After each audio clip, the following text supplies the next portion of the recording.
গৌরব তিওয়ারি, এই নামটা হয়তো তোমরা সবাই খুব শুনছো ইদানিং, কারণ তার একটা নতুন সিরিজ এসেছিলো ভাই বলে, সেখান থেকে। তো আজকে গৌরব তিওয়ারি যে লাস্ট কেসটা তিনি সলভ করেছিলেন তার পুরোটা আমি ব্যাখ্যা করব। আসলে সেই কেসটার পরেই তিনি তার পরের দিন সুসাইড করেন, এটা সবাই জানে। তো সেই লাস্ট কেসটা আসলে কী ছিল সেটা সম্বন্ধে আজকে তোমাদেরকে পুরো একটা ডিটেল ভিডিও আমি তোমাদেরকে আজকে দেব। তো প্রথম থেকে বলতে গেলে, একদিন গৌরব তিওয়ারির কাছে একটা ফোন আসে। সেই ফোনটা আসে দিল্লির জনকপুর থেকে। দিল্লিতে জনকপুর বলে একটা জায়গা আছে, সেখান থেকে সেই ফোনটা আসে এবং গৌরব তিওয়ারি সেই কলটা রিসিভ করে। এবং রিসিভ করে সেখানে গৌরব তিওয়ারিকে জানানো হয় যে, স্যার, আমার যে মেয়ে আছে তার সঙ্গে কিছু একটা হয়েছে। অর্থাৎ মেয়ের বাবা গৌরব তিওয়ারিকে ফোন করে এবং বলে যে, আমার মেয়ের সঙ্গে কিছু একটা হয়েছে যেটা মেডিকেল ট্রিটমেন্ট দ্বারা ঠিক করা যাচ্ছে না। তো এবার আমরা সন্দেহ করছি সেটা হয়তো অন্য কিছু, যেটা আমার মেয়েকে খুব বাজেভাবে ধরেছে। তো নর্মালি যেটা হয় যে গৌরব তিওয়ারি সেই কেসটাকে নেয়, সব কিছু শুনে ডিটেল। তো এখানে একটা ব্যতিক্রম হচ্ছে যে গৌরব তিওয়ারি হয়তো কোনো একটা কাজ ছিল বা কিছু একটা ছিল বা শরীর খারাপ ছিল, সেই কারণে গৌরব তিওয়ারি কিন্তু প্রথমে সেই জায়গাতে অর্থাৎ জনকপুরে যায়নি। প্রথমে গিয়েছিল গৌরব তিওয়ারি পাঠিয়েছিলেন তার টিমকে। তার টিম সেখানে যায় এবং জনকপুরে গিয়ে সে তার টিম যা আছে পুরোপুরি সেই কেসটাকে দেখে। এবং তারা অনেকক্ষণ দেখার পর বুঝতে পারে যে আমাদের দ্বারা সম্ভব না এই কেসটাকে সামলানো, কারণ আমাদের মনে হচ্ছে যে এখানে অনেক ভারী কিছু আছে বা ভারী কিছু একটা নেগেটিভ এনার্জি আছে যেটা আমরা বুঝতে পারছি না। তো সেই টিম তখন গৌরব স্যারকে ফোন করে এবং ফোন করে কথা বলে যে এরকম এরকম ব্যাপার, যে কেসটা আছে এটা মনে হচ্ছে আমরা সলভ করতে পারবো না, হয়তো আপনাকেই আসতে হবে। তো তারপরের দিন যেমন কথা তেমন কাজ, গৌরব তিওয়ারি এবং তার টিম প্রথম থেকে আবার সব কিছু গোছগাছ করে, ক্যামেরা নেয়, তারপর ইএমএফ মিটার এগুলো সব কিছু নেয়। সব কিছু তাদের গোছগাছ করতে করতে মোটামুটি বিকেল হয়ে যায়, বিকেল থেকে সন্ধ্যা হালকা গড়াতে শুরু করেছে। তারপর সবাই যে যার মতো গাড়িতে বসে। এবার গৌরব তিওয়ারি বসেন ড্রাইভারের যেটা পাশের সিট থাকে সেখানে। সেখানে বসে কিছুক্ষণের জন্য একটু চুপচাপ হয়ে যান। তো পেছন থেকে গৌরব তিওয়ারি যে টিমের একজন ছেলে গৌরব তিওয়ারি স্যারকে জিজ্ঞেস করেন, স্যার আপনি কি ঠিক আছেন? আপনাকে একটু ডিপ্রেশনে মনে হচ্ছে। তখন গৌরব তিওয়ারি একটা কথা জানান যেটা সবারই শুনে একটু অকওয়ার্ড লেগেছিল। এবার গৌরব তিওয়ারি বলছে যে, বুঝতে পারছি না, কিছুদিন ধরে মনে হচ্ছে যেন কেউ আমার সঙ্গে যাচ্ছে বা কেউ আমার সঙ্গে সবসময় ঘুরে বেড়াচ্ছে।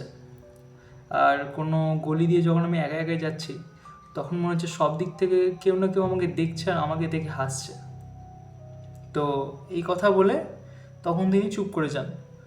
তো সবাই ভাবে যে হয়তো কোনো একটা ব্যাপার যেটা গৌরব স্যারকে খুব ডিস্টার্ব করছে।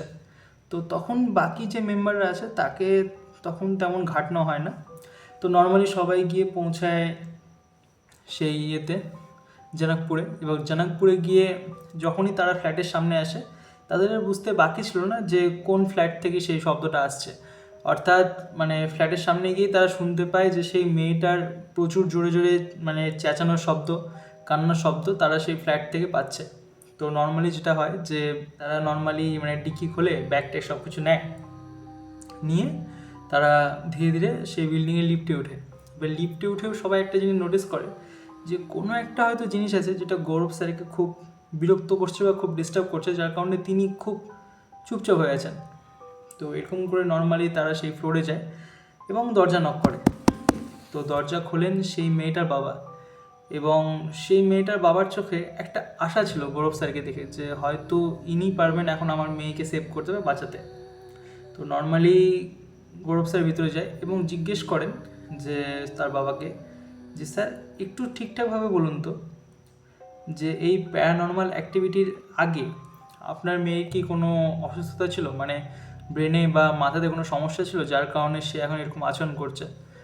গৌরব স্যার যেটা ছিলেন তার একটা থিওরি ছিল যে ভূত প্রেত না, আগে দেখো যে ওর কোনো আগে মাথাতে কোনো সমস্যা নেই তো, বা সে কোনো একটা অসুস্থতায় ভুগছে না তো মাথার, যার কারণে সে এখন এইভাবে আচরণ করছে।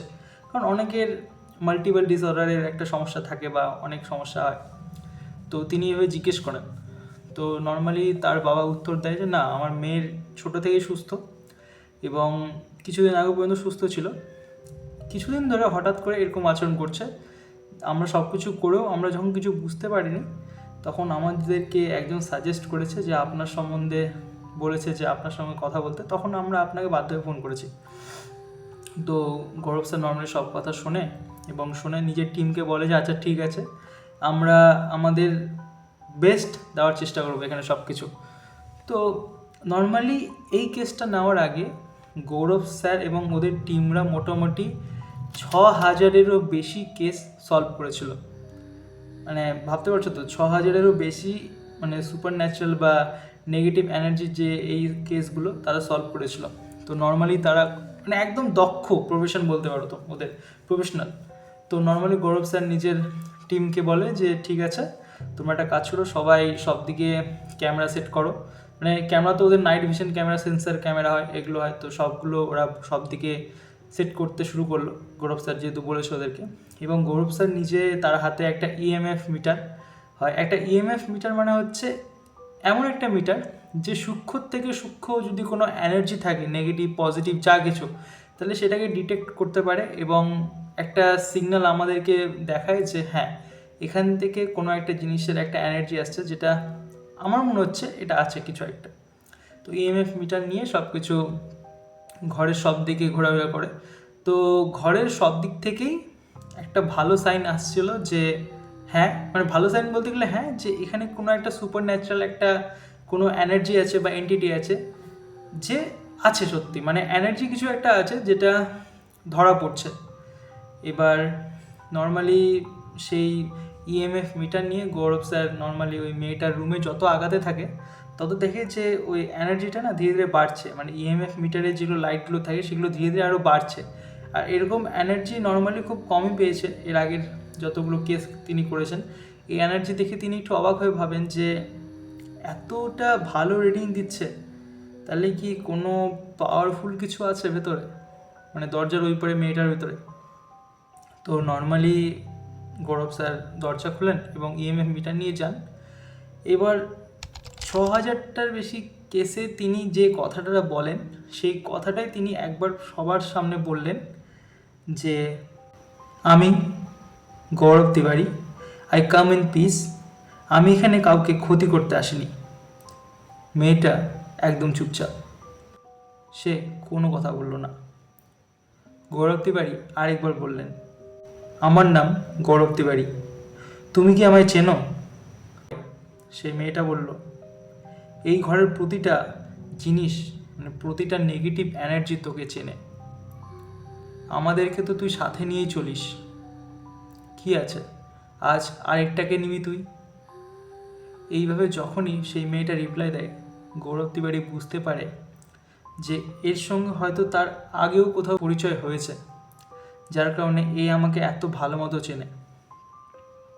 তো নর্মালি গৌরব তিওয়ারি মেয়েটার দিকে তাকায় এবং মেয়েটাও গৌরব তিওয়ারির দিকে তাকিয়ে একটা মুচকি একটা মানে ক্রিপি স্মাইল দিতে থাকে।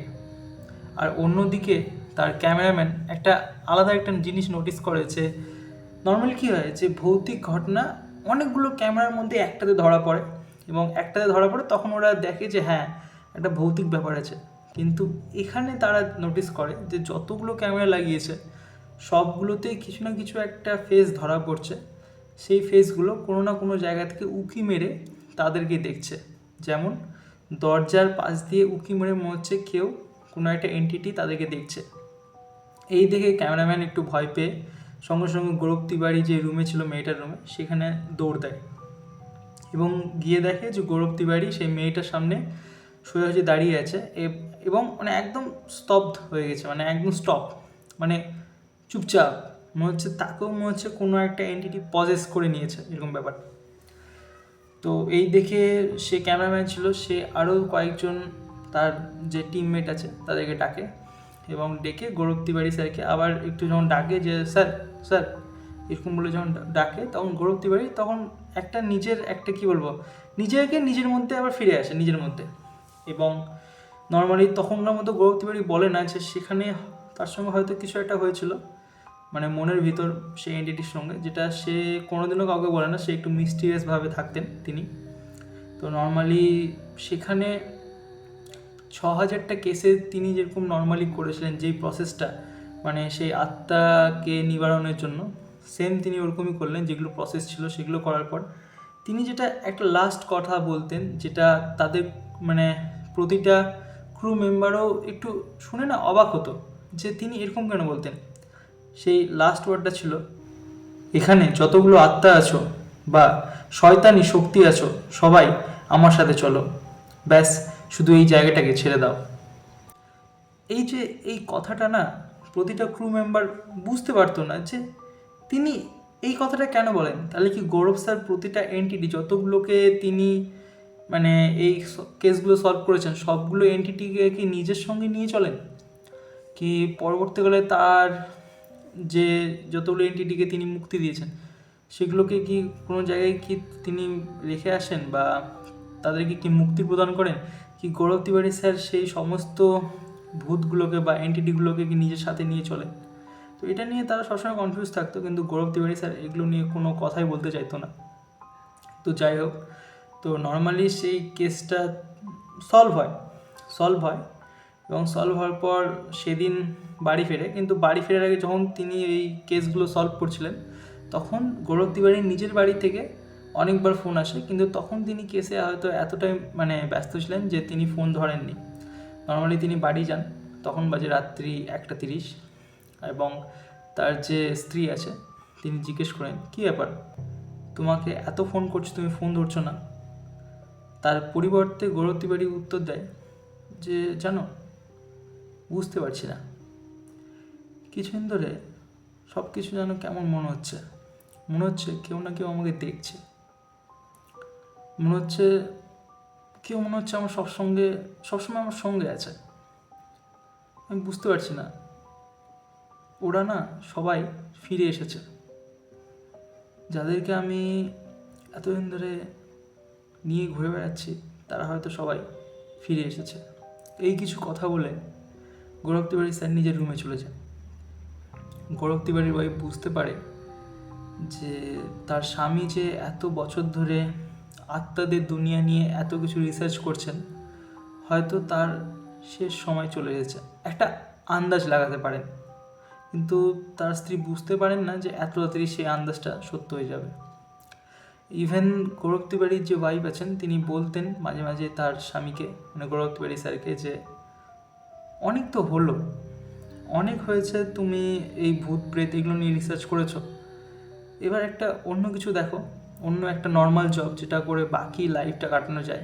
অনেক তো ঘেটেছো, ওটা ওদের দুনিয়া, এটা আমাদের দুনিয়া, আকাশ পাতাল তফাৎ আছে এর মধ্যে। তুমি আর ওদের জিনিস নিয়ে ঘাটাঘাটি করো না। এবার অনেক বোঝানোর চেষ্টা করেও তার কোনো একটা ভালো কিছু হয়নি। যাই হোক, এরপরে আসে নেক্সট দিন, জুলাই 2016।